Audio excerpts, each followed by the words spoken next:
the golden child of his family. In the quiet town of Ilecha, everyone knew him as the future pastor of Holy Light Evangelical Church. His father, Pastor Mbaku, was well respected in the community due to his kindness and how he treated everyone in the community, and Namdi was his pride. People saw him as perfect, the good son, the model student, the future leader of Holy Light Evangelical Church. But what they didn't know was what was hiding behind the perfection they all saw. One morning, just like every other morning, Nami's day began with his father's voice screaming through the house. "Get up, Namdi! Time for prayer!" Pastor Mbaku's voice echoed from the living room. Nami groaned. He could barely keep his eyes open, but he could not argue with his father. After all, he had been reminded time and time again, honor your father and mother. He pulled himself out of bed and joined his parents in the living room. His mother, Pastor Ngozi, was already kneeling, her voice soft but strong as she prayed. At night before bed, they would have a family Bible study session where she would always read his favorite chapter of the 10 Commandments. She was so passionate about the 10 Commandment and preached it like the rest of the chapters did not exist. The children knew it by heart and did everything to keep them.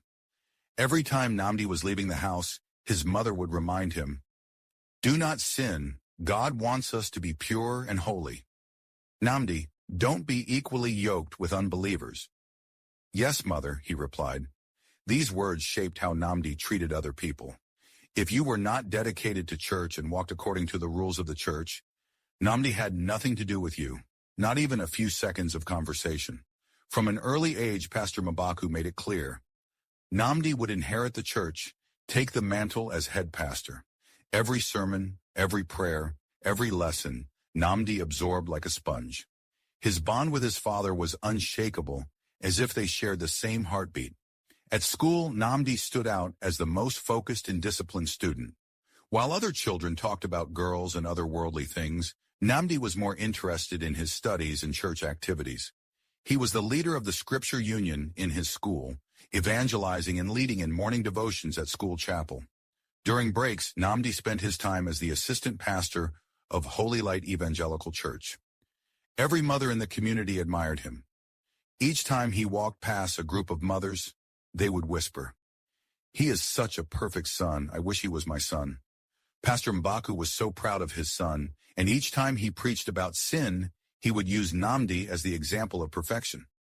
Namdi felt a lot of pressure to maintain a sinless life, avoiding all temptations, and never once questioned the purity they expected from him.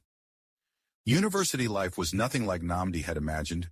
It was a whirlwind of chaos and temptation. The boys' hostel was a hub of activity, with girls coming and going at all hours. Public displays of affection were everywhere, and his roommates had no shame about their lifestyle. They brought multiple girls into the tiny shared room, and the sounds of their nighttime escapades kept Namdi awake, staring at the ceiling, praying for it all to end. His roommate, Easy, was the worst.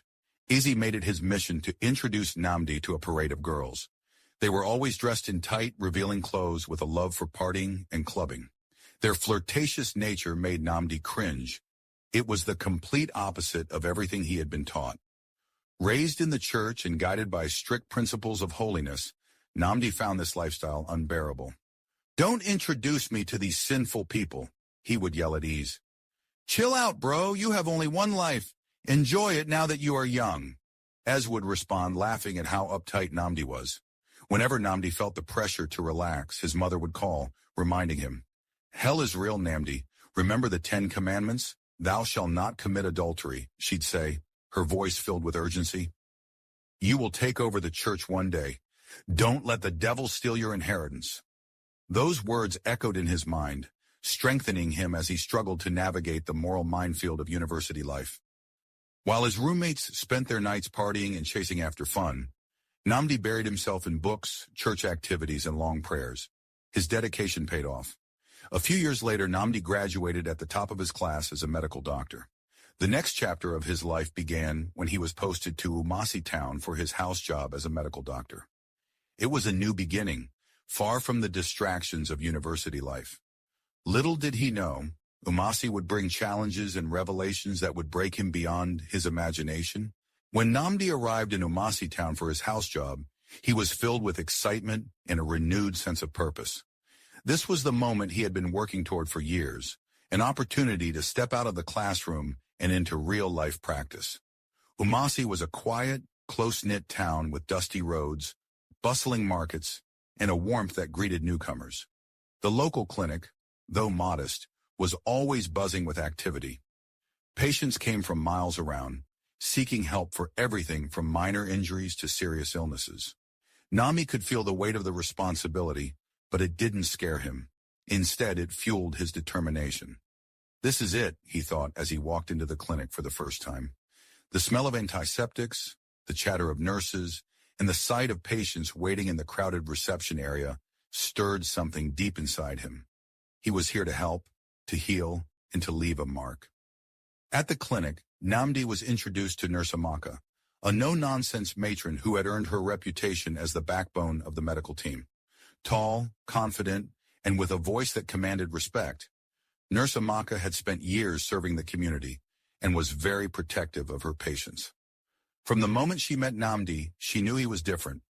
Unlike other doctors who saw the clinic as a paycheck, Namdi had genuine compassion. He listened intently, asked thoughtful questions, and had an air of humility that was rare.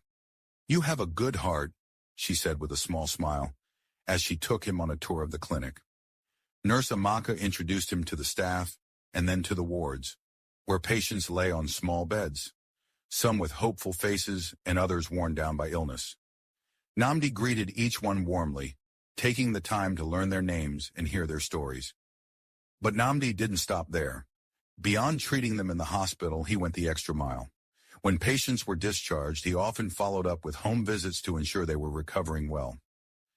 For the first time, some villagers felt truly seen and cared for by a doctor. "He's not just a doctor," one elderly patient remarked to Nurse Amaka. "He's a blessing to this town." Namdi didn't see it that way. To him, it was simply the right thing to do. But little did he know, his dedication and kindness would set off events that would change his life forever. He lived in the doctor's quarters at the clinic, a modest home that gave him the perfect opportunity to be always on call. Unlike other doctors who left as soon as their shifts were over, Namdi stayed late into the evening, and sometimes even overnight, whenever he was needed. He had no distractions, no family in the town, no social commitments. His life was dedicated to his patients. There were days when Namdi would stop by the local pharmacy, using part of his allowance to buy medicine for those who couldn't afford it. And the more he gave, the more the town embraced him. News of him spread quickly through the town. The mothers in particular couldn't help but whisper to each other, with hope that their daughters would catch the young doctor's eye. "He's a good man," one would say, "and so kind to everyone." It wasn't just the older generation who admired him. The young women in the village began to take an interest as well.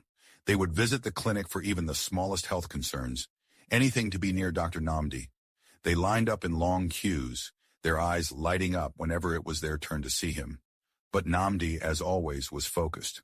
The flirtatious glances, the shy smiles from the girls, and the quiet giggles when he entered the room didn't distract him. He saw their attention, but he didn't let it cloud his purpose. His eyes were set on a greater goal, one where he could live a life of purpose and holiness, devoted to his work and his faith. He had no time for distractions, especially when it came to love. In his heart, Namdi believed that when the time was right, God would bring the perfect woman into his life, someone who believed in obeying the commandments of God and someone who loved church like he did. After all, he was going to inherit his father's church someday. He needed someone who would help him run the church and live what they preached just like his mother. Until then, he would stay away from women and focused on his duties. It was just another busy day at the clinic as he was treating a patient. They started talking, and the patient casually introduced himself. "I'm Pastor Acheka," he said with a smile, "senior pastor of Zion Church of God, the biggest church in Umasi town." Namdi nodded, intrigued by the man's confidence. Pastor Acheka leaned in, his voice soft but serious. "You should come visit us on Sunday. Our service is something special. The Spirit moves in a way that you'll feel it." Namdi wasn't sure, but something about the pastor's words caught his attention. He decided to go. "I'll come this Sunday," he said. That Sunday, Namdi arrived at Zion International Church of God, The moment he stepped into the church, he could feel the energy. The choir was just starting, and as he walked in, the whole congregation was silent. Everyone was looking at the stage, where the worship leader, Nena, was about to sing. Nena was dressed in a long, elegant dress that covered every part of her body, a dress code that Namdi admired in a woman. When she opened her mouth to sing, it was like everything else in the room disappeared. Her voice was powerful and full of emotions. Namdi could feel the depth of her song, and for a moment, he was lost in it. It was unlike anything he had ever experienced. He had been to church many times before, but this felt different. The way she sang wasn't just music, it was something deeper. Namdi found himself drawn in, his attention fully on her. Her voice carried a message that hit him right in the heart. Nena's voice pierced his heart like a dagger, leaving him breathless. She was beautiful. There was no denying that. But it wasn't just her beauty that captivated him. It was the depth of her passion, the way she seemed to channel all of her heart into every song. She was angelic.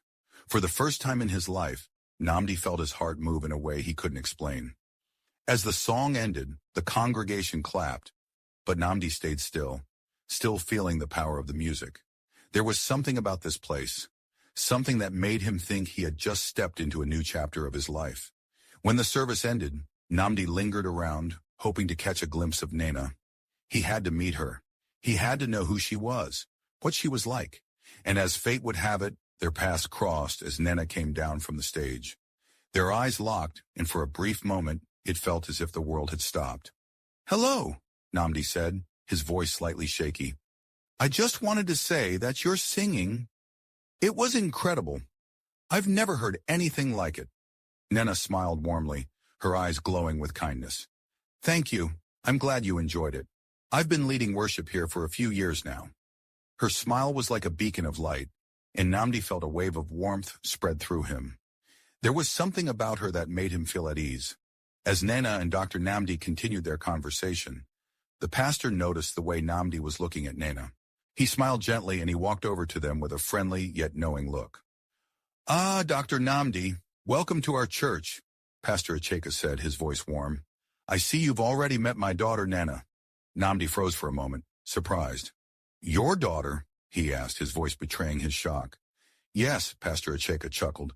"Nana is my daughter, and she's also the worship leader here. I can tell that you are impressed by her singing." Namdi quickly recovered, a bit embarrassed but grateful for the introduction. "I had no idea. She's incredible," he said sincerely, his admiration for Nena clear in his voice. The pastor smiled and placed a hand on Namdi's shoulder. "Tell you what, why don't you come over for dinner at our house sometime? It'll give you a chance to get to know Nena better, and we can talk more." Namdi hesitated for a moment, then nodded. "I'd be honored," he replied, feeling both nervous and curious about what this new opportunity might lead to. "Great," Pastor Acheka said. "Let's set it up. It'll be a good time to relax, share some stories, and get to know each other."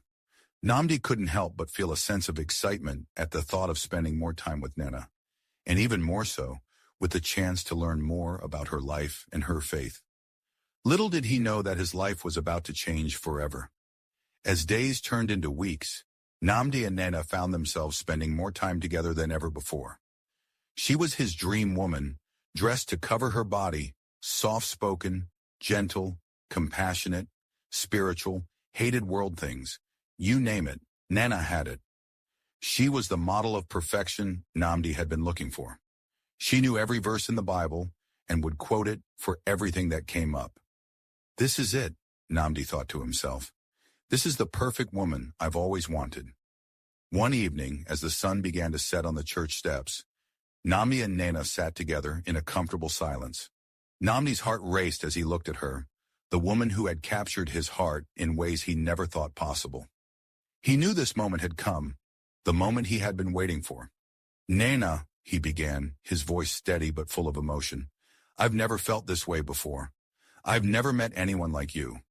You're everything I've ever wanted and more. I can't imagine my life without you." Nena looked at him, her eyes soft and filled with understanding. She smiled gently. "Namdi," she replied, her voice equally filled with sincerity, "I feel the same way. I believe God brought us together for a reason. He reached out and took her hand, his fingers gently wrapping around hers. He looked at her, his heart overflowing with emotion. "I want to spend the rest of my life with you, Nana," he said, his voice filled with conviction. "Will you marry me?" Tears filled up in Nana's eyes as she nodded, a smile spreading across her face. "Yes, Namdi. Yes, I will marry you." But Namdi hesitated for a moment before speaking again. "There's something I need to tell you," he said, his voice quieter now. "I've never slept with a woman, and I want to keep myself for my wife." Nana's eyes widened in surprise. She had never met a man who felt so strongly about purity in this way. Her heart swelled with admiration and love for him. "I want to do the same," she replied softly. "I've never met a man like you, Namdi. I want to keep myself for my husband too." In that moment they made a promise to each other, a promise to wait, to keep themselves for one another until their wedding night. It was a decision that sealed their love in a way words never could. Finally, he was looking forward to his wedding night. The wedding day had finally arrived, and it was nothing short of a celebration for both families.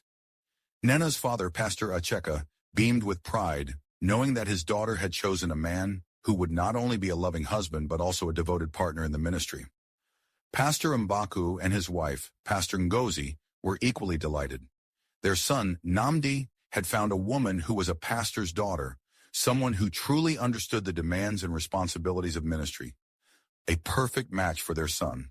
The ceremony was beautiful. Nana, dressed in elegant white gown, walked down the aisle to meet her husband. They both exchanged vows in front of their loved ones.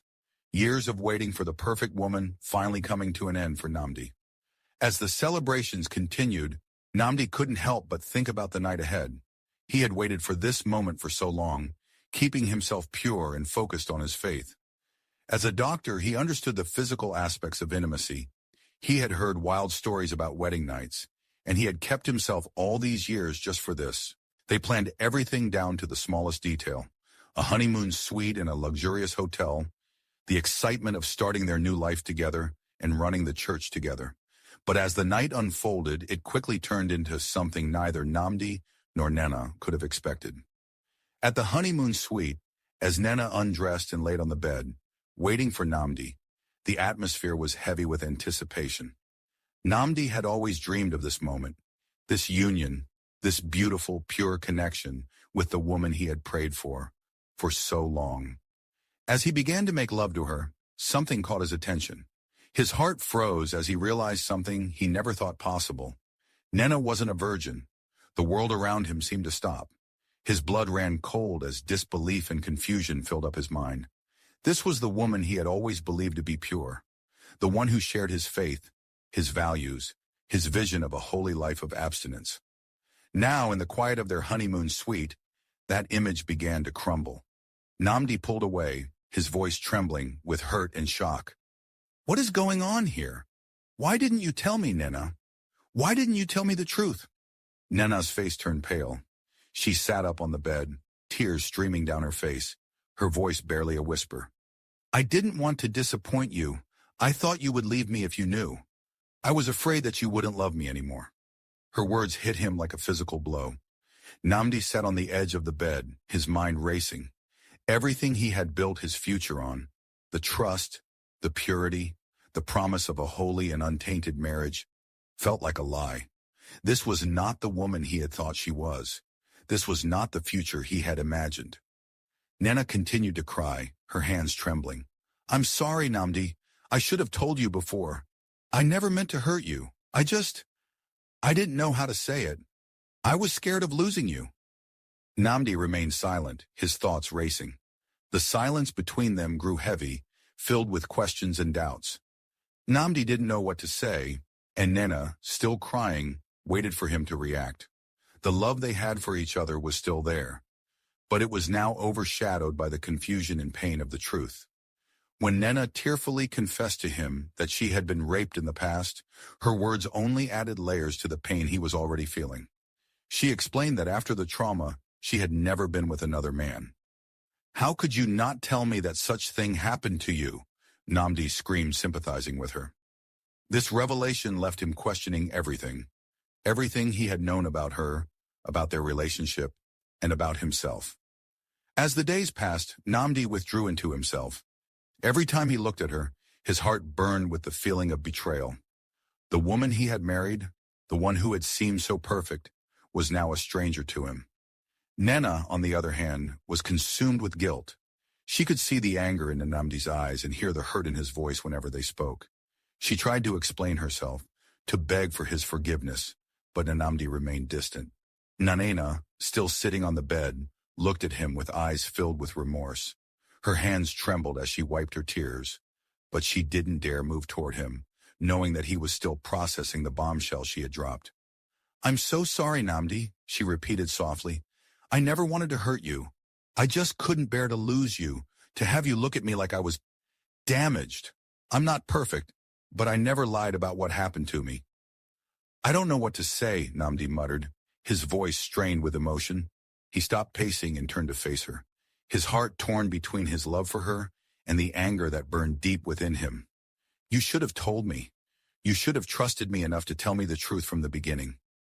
Namdi stood in silence for a long time, his mind reeling. Despite his anger, part of him felt the compassion he had for her begin to surface. He spent the rest of the night wrestling with his emotions, while Nana cried quietly till she fell asleep. The next morning, Namdi awoke with a heavy heart. As he looked at Nina, who had fallen asleep with tear-streaked cheeks, he felt a sense of guilt for the way he reacted. By the time Nana woke up, Namdi had made a decision. He couldn't let this break them. He walked over to her, sat down beside her, and took her hand in his. "I was angry, and I felt betrayed," he admitted, "but I've thought about it, and I don't want this to come between us. I married you because I love you, and I still do." Nina's eyes filled with tears again. "Thank you," she whispered. "Thank you for giving me a chance." From that moment, Namdi resolved to move past the pain and confusion. He chose to focus on the woman he loved, not the circumstances of her past. Throughout the remainder of their honeymoon, they began to heal.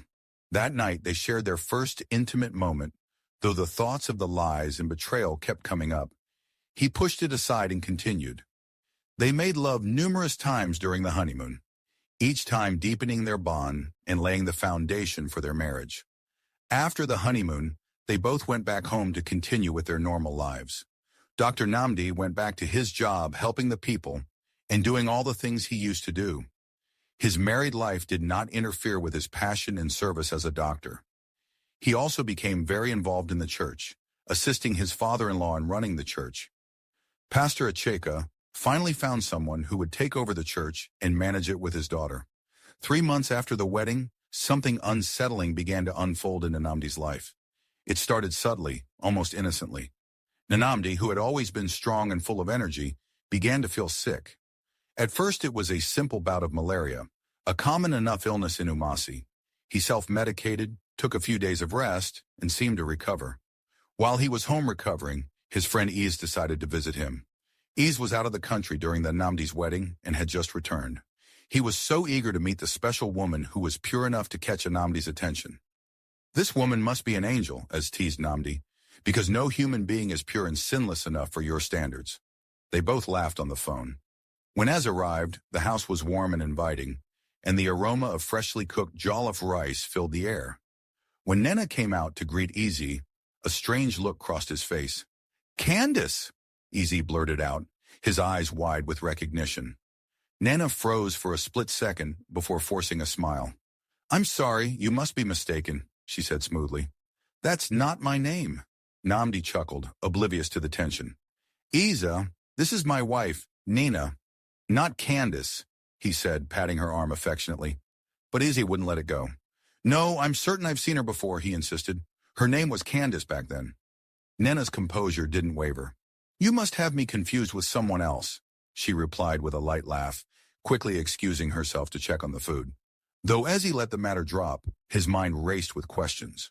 For the rest of his visit, Ezzy struggled to focus on his conversation with Namdi, as thoughts of Candace, Nena, filled his mind. "I know her very well, I cannot be mistaken," he said to himself. Something was off. When he left Namdi's house, the uneasy feeling followed him. Could it be a coincidence? Isa knew who he had just seen, or at least, he thought he did. He even called their friend Oho to ask when last he had seen Candace. Oho informed Izzy that, He saw Candace about 4 months ago, which is right around the same time Nena was getting married. She told me she will be out of the country for a while, Oho said. Why are you asking, is Candace back in the country? Oho asked. No, nothing, Ezzy replied. I saw someone that looked like her, but it's not her. 2 weeks later, Namdi's fever returned, this time more intense. He treated himself again, yet the symptoms persisted. Malaria turned into typhoid. Typhoid turned into unexplained chills and fatigue. And before long, Namdi was caught in a relentless cycle of sickness. It felt as though he was fighting an invisible enemy that grew stronger with every battle. At first he brushed it off, refusing to let it interfere with his work. It's just stress, he assured Nena, as she was wiping the sweat off his brow after yet another feverish day. The workload at the hospital is heavy, and my body just needs time to adjust, Nami said. But Nena was not convinced. She watched him grow thinner and weaker, his once vibrant energy fading like a candle burning too fast. The man who had tirelessly walked through the town to care for others now struggled to climb the stairs to their bedroom. You need to get a full checkup, she urged him one evening as they sat at the dinner table. Namdi, pushing his food around his plate, looked at her with tired eyes. I'm a doctor, he replied, forcing a weak smile. I know my body. This is nothing. One day, during a routine consultation at the clinic, Nurse Amaka pulled him aside. Dr. Namdi, you're not yourself, she said, her voice filled with concern. Let me run some tests on you. You've been helping everyone else. It's time to help yourself. Reluctantly, Namdi agreed. Blood samples were taken, and over the next few days a series of tests was conducted. As he waited for the results, Namdi couldn't shake the growing dread in his heart. When the results finally came in, they were shocking. The test results revealed something Namdi never expected, something that would shake the very foundation of his life and faith. Nurse Amaka looked at him with pity as she handed him the report, her lips trembling as she struggled to find the words. Namdi, she said softly, we need to talk. Namdi sat frozen in the sterile hospital room, his heart pounding in his chest. Nurse Amaka stood before him as she held the test results in her hand. I'm sorry, Mr. Namdi, she said gently. The results show you're positive for HIV. Namdi's world stopped. He stared at her, uncomprehending. No, that can't be, he stammered, shaking his head. There must be a mistake. I'm careful. I've only ever been with one woman, Nena. She's pure and holy, abiding by all the commandments. His voice cracked, but Nurse Amaka remained composed. I understand, sir, but we double-check all results. I'm afraid this is accurate. No! Namdi's voice rose in panic. Run the test again. There's been a mix-up. There has to be. The nurse hesitated before nodding. I'll run the test again, she said, her tone calm but filled with sympathy. For what felt like an eternity, Namdi sat alone in the room, his thoughts spiraling. His wife, Nena, flashed in his mind. Could it be Nena? No, it wasn't possible. When Nurse Amaka returned, her expression hadn't changed. She handed him the paper silently. Positive. Namdi's hands trembled as he read the word over and over, hoping it would change if he stared long enough. But it didn't. He sat there hoping to regain some strength. He closed early from work as he could not focus. When he returned home, he couldn't eat, couldn't sleep that night. Every time Nena asked what was wrong, he would force a weak smile and say he was fine. But the truth was, his world was falling apart. He refused to believe the results. This can't be happening to me, he whispered to himself. Desperate for answers, he packed a small bag the next morning. Namdi, where are you going? Nena asked, worrying about his recent mood change. Just work. A quick trip, he muttered, avoiding her eyes. She reached for his arm, but he pulled away and left before she could question him further. He drove out of town to see Easy, his friend. Easy, I need you to run a test for me, Namdi said, his voice trembling. Easy immediately obliged, his concern growing as he watched his friend's haunted expression. Hours later, the results came in, and Namdi's heart sank as S handed him the report. Positive. Namdi felt the weight of the world crashing down on him. His knees buckled and he collapsed into a chair, his face buried in his hands. The words echoed in his mind, tormenting him. This was the third test. There was no denying it anymore. But how? Why? Ezzy placed a hand on his shoulder. Namdi, talk to me. What's going on? But Namdi couldn't find the words. He was drowning in a sea of confusion, anger, and despair. His mind raced back to Nana. Could she? No, he refused to believe it.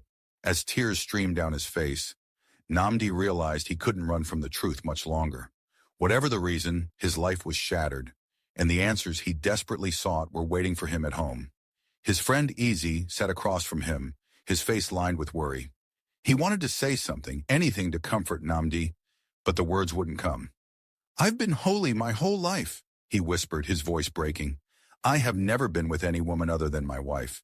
As a doctor, I am so careful with my patients. How could this happen to me? I don't deserve this, Namdi muttered, his eyes bloodshot from sleepless nights. Nana, she's my everything. She's pure, faithful. There's no explanation. As he hesitated before speaking, his voice soft but firm. Namdi, I need to ask you something, and I need you to think carefully before answering. Namdi raised his head slightly, confusion clouding his features. What? How do you know Candace? Easy asked, his tone cautious. Namdi frowned, shaking his head. Candace? Who is Candace? Easy leaned forward, his voice dropping. Your wife, Nana? I know her as Candace. Namdi's eyes widened, his mouth opening in disbelief. What are you saying? That's impossible. My wife is Nana. She's not this Candace person. Namdi, listen to me, Ease said carefully. I've met her before, many times as a matter of fact, and I know her as Candace. And when I saw her at your house, I was sure of it. I didn't want to say anything before because I was not certain. But now, I need you to hear me out. Namdi's mind raced. He shook his head vehemently, rejecting the thought. No, you're mistaken. Nana would never. She's the most faithful, holy woman I know. If you see her in church the way she sings, you would understand what I'm saying. She's never been with any man other than me. Ezzy sighed deeply, his heart heavy for his friend. I understand how much you love her, Namdi, but you need to be sure. For your sake, and hers. You have to test her for HIV. No, Namdi snapped, rising to his feet. I won't do it. Nana is innocent. She's done nothing to deserve such suspicion. Easy stood up too, his voice firm but kind. Namdi, I'm saying this because I care about you. You're my best friend. If there's even the slightest chance that something is wrong, you need to know. What if she's been hiding something? What if she doesn't even know? You deserve the truth. Tears welled in Namdi's eyes as he struggled with the suggestion. The thought of doubting his wife tore him apart, but the weight of Ease's words pressed heavily on him.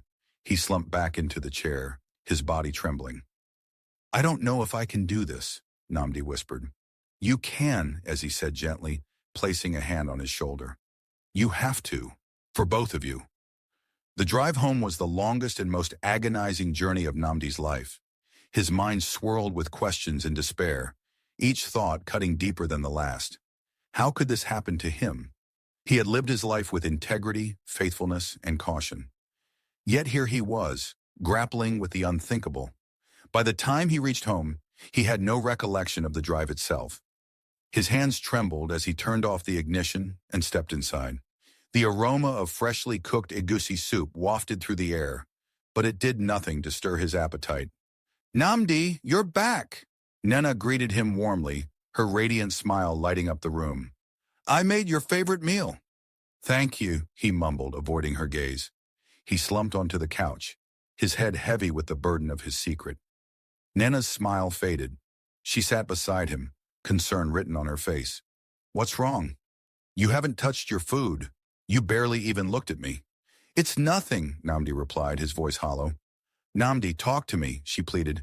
You've been distant for days now. What's going on? I'm fine, Nana, he snapped, immediately regretting his tone. He stood abruptly and walked to the bedroom, leaving her alone in the silence. The next morning, Namdi woke with a plan, though it weighed heavily on his conscience.